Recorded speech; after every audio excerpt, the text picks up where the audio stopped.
के सामने में अखनी हम एक माता के भगवती के गीत लऽ कऽ एलिया।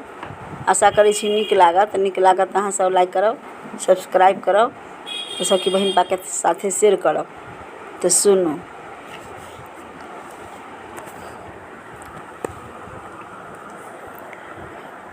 बाबा फूलबड़िया में सुंदर सुंदर फूलबा से सुंदर सुंदर फूलबा से लाले लाले फूलबा तोड़ी अनहे गे मलिनिया से लाले लाले फूलबा तोड़ी अनहे गे मलिनिया। सुंदर सुंदर लाले लाले माला तो बनबी हे से सुंदर सुंदर लाले लाले माला तो बनबी हे से मैया हमर बरस कुमार गे मलिनिया से मैया हमर बरस कुमार गे मलिनिया।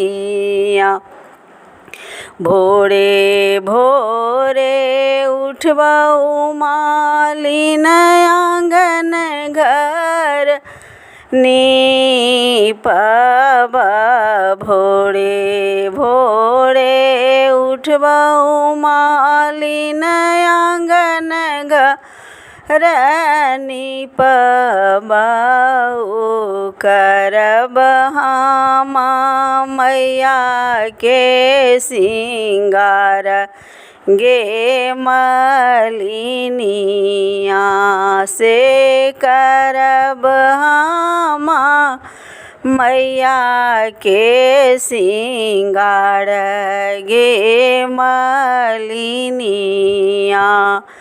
खीरा बनेबऊ मालिन पुआ मलपुआ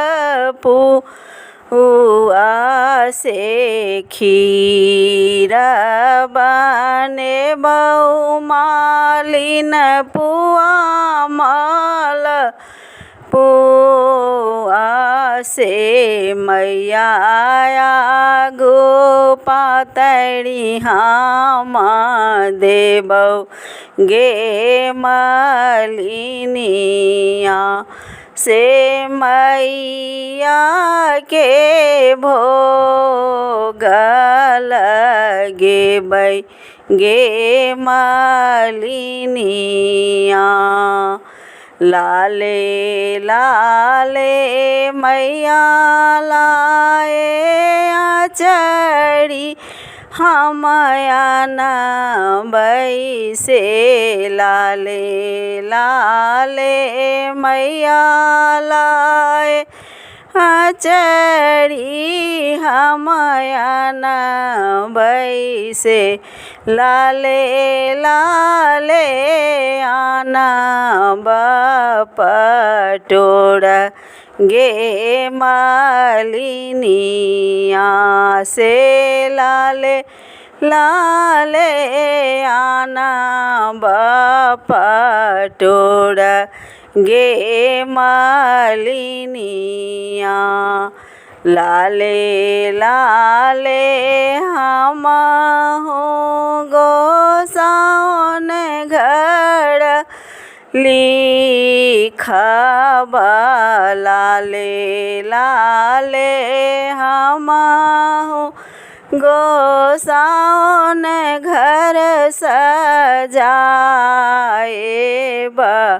मैया हमर लालसा पूरे थीन गे मालिनिया मैया सब हक ललसा पूरे थिन गे मालिनिया मैया हमरा